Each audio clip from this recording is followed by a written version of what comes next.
kita nak perhalusi lebih dalam lagi berkaitan dengan IPP ataupun Institut Perubatan Penerbangan yang ditubuhkan di bawah Kor Kesihatan Diraja. Bagi memenuhi keperluan perkhidmatan dalam ATM, iaitu Tentera Udara Diraja Malaysia khususnya, maka kita telah menubuhkan satu cawangan ataupun institut yang dinamakan Institut Perubatan Penerbangan, TUDM, yang sekarang ini berpangkalan di TUDM Subang. Dan ianya adalah berfungsi untuk melatih setiap pegawai dan anggota penerbangan, terutama sekali daripada aspek-aspek aerofisiologi yang merupakan cabaran yang utama apabila mereka didedahkan dalam keadaan ataupun situasi penerbangan. Dalam, kalau kita lihat dari segi bila mereka di altitude, sudah tentulah mereka akan didedahkan dengan kekurangan oksigen dan ketahanan fisiologi yang lain.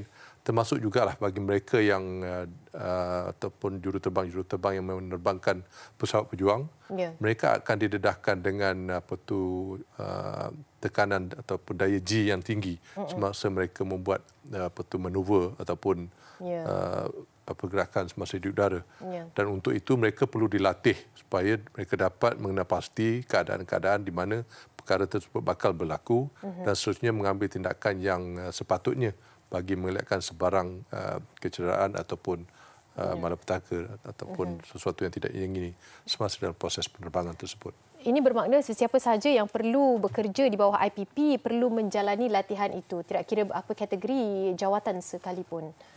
Bagaimana? Ya, untuk bagi pegawai perubatan dan juga anggota paramedik di Institut Perubatan Penerbangan, sudah tentu mereka akan dilatih dan didedahkan dengan prinsip ataupun konsep perubatan penerbangan itu sendiri, yang mana mereka dilatih untuk mengalihkan peralatan-peralatan yang berkaitan dengan latihan juruterbang dan termasuk juga mengendalikan pemeriksaan kesihatan, yang mana kita tahu untuk sebagai seorang juruterbang ataupun anggota penerbangan, mereka perlu melalui pemeriksaan kesihatan yang lebih ketat dan menyeluruh untuk memastikan keadaan mereka ataupun kesihatan mereka betul-betul pada tahap yang tertinggi supaya mereka dapat melaksanakan tugas dengan baik.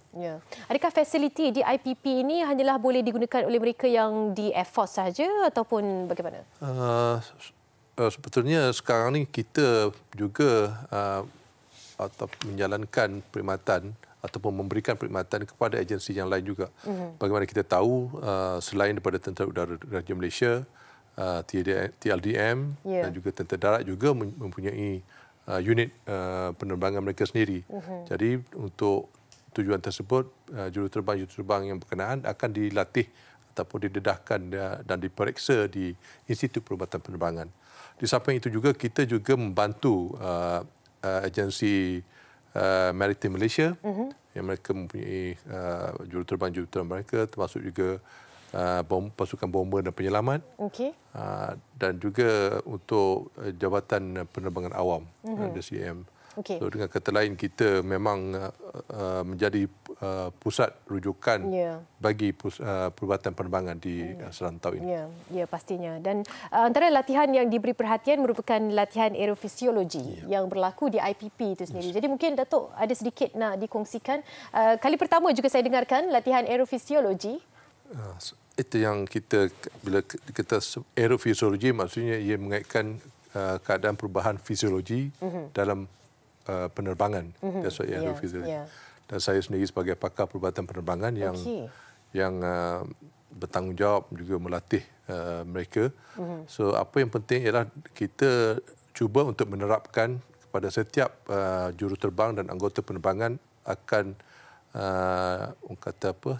had-had yang perlu dipatuhi supaya ianya tidak melebihi daripada apa yang tahap keupayaan fisiologi manusia. Tetapi walau bagaimanapun kita masih lagi boleh melatih mereka. Sebagai contoh, apa yang akan ditunjukkan ialah dan konsep latihan centrifuge, latihan chamber dan juga latihan kursi anjal. Itu semuanya untuk memastikan mereka bersedia dalam keadaan yang sukar apabila diperlukan. Mereka akan dapat melaksanakannya nanti. Situasi sebenar dan tekanan yang sebenar perlulah diberikan dalam proses latihan supaya itulah ketahanan yang diperlukan oleh setiap yang berada di bawah latihan aerofisiologi.